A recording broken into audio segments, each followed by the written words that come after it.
Title, Ash, Ambition, and the Unmasking. The taste in my mouth is a mix of ash and ambition. For 5 long years, I played their errand boy, serving their coffee, swallowing their insults, and hiding my true identity beneath a borrowed name. But tonight, the charade ends. Tonight, I burn down their illusion. My real name is Caleb Ardan.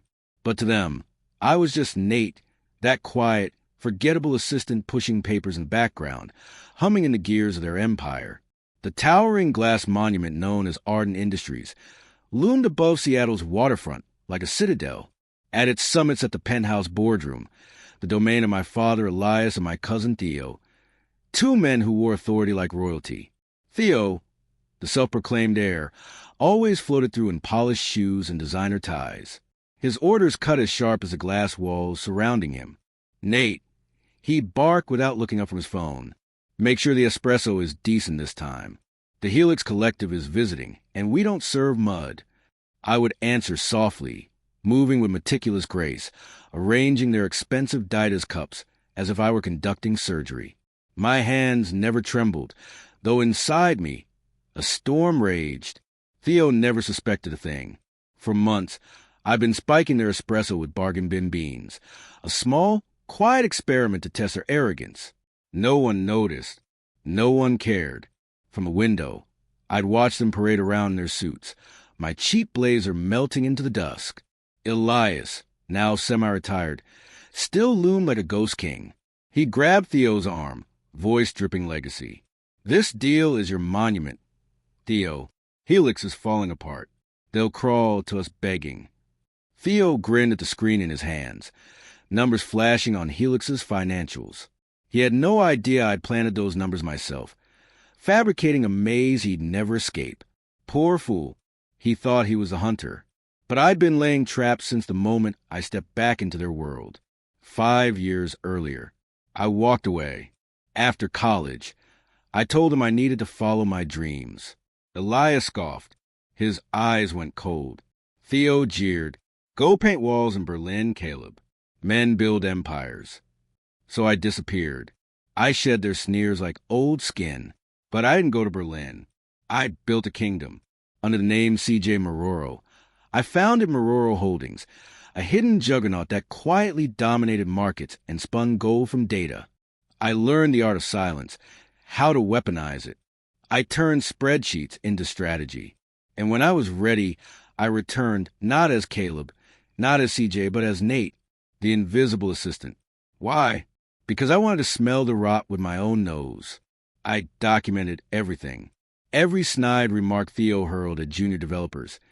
Every buried report Elias dismissed to protect the firm's reputation. I uncovered whispers of tax havens, manipulated benefit plans, and gutted healthcare funds, all in the name of executive bonuses. I was their ghost, watching, waiting. Then came the Helix merger. That was my cue, because Nate wasn't just Nate anymore. He was C.J. Maroro, the unseen puppeteer who held Helix's fate in his hands. That evening, the boardroom pulsed with greed. Theo leaned back, smug and confident. Helix's financials are a joke, he crowed. We'll own them by midnight.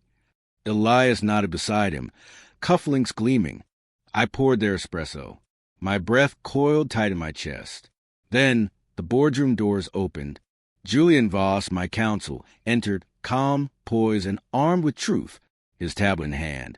He tossed a thick dossier onto the table. Evening, he said. You'll want to read these before the meeting begins. Theo frowned. Where's the Helix CEO? They said they'd come in person. Julian smirked. They did. They're standing right here. I took off my blazer, stepped into the light, and finally let my real voice speak. Open the dossier. Start with page 1. It'll ruin your sleep. Silence. Pages turn like whispers. Then gasps. Theo's face crumpled. He read the line again. Controlling stakeholder, C.J. Maroro. Legal name, Caleb Ardan. Elias's espresso cup shattered on the table. Nate, what is this insanity? He stammered. I met his eyes, sharp as steel. It's me, Elias, the dreamer you laughed out of the room. The one who built an empire while you let Theo torch yours. The truth tore through the boardroom like wildfire. I laid out every crime Theo committed.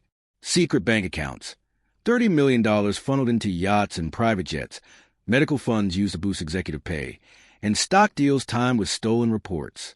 Lies! Theo shouted, lunging for the dossier. Julian stepped forward, cold and calm. The SEC is combing through your records, Mr. Ardan. They're especially interested in how your employees lost $30 million. Elias trembled. Caleb, why this deception? I walked to the head of the table. The seat once reserved for him. Because 6 years ago you mocked me. You said my dreams were childish. So I turned them into steel. While Theo played king, I dissected every crack in your empire. And now it's mine. The boardroom descended into chaos. Phones buzzed. Shouts erupted. Theo slumped in his chair, shirt damp with sweat. I raised my espresso cup, tasting the cheap blend. From now on, I said, everyone drinks the same coffee. In this company, no one fades into the background. Later that night, I sat in Theo's former office, overlooking Seattle's lights. The news headlines roared. Corporate coup stuns elite. Assistant revealed as Helix CEO. But the headlines missed the heart of the story. This wasn't about revenge. It was about rebirth. Ardan Industries and we had both been broken. But now, I had the chance to rebuild both. There was a knock. Elias stood in the doorway, a visitor's badge hanging from his collar. Is there a path to your forgiveness? He asked quietly. I held his gaze. Maybe, but first, you'll have to face what your blindness cost. Because I did what you wouldn't. I found the truth and fought for it. What would you risk to claim your truth? Comment your fight below. I'm reading every word. And don't forget to subscribe and hit the bell. This journey is just getting started.